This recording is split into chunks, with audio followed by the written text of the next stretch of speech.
அதாவது தன்னுடைய சேகர் அண்ணார் தன்னுடைய தம்பி காலம் சென்ற ரவி, ஏன்னா ஆண்டாண்டு காலம் இது புரண்டாலும் பங்குக்கும் பங்காளி பாய்தினால் தாயாது மொழி.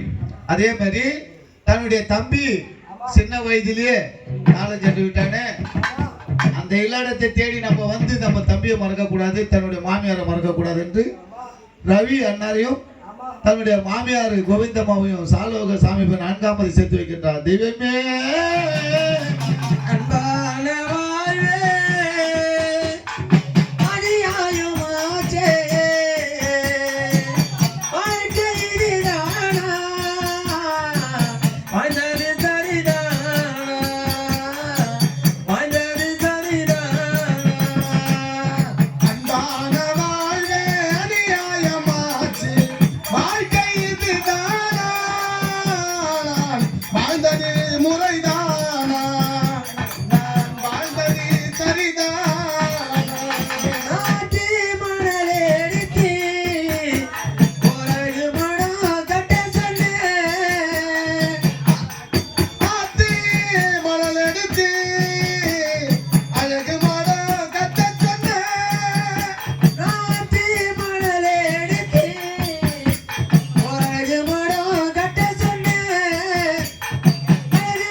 Let it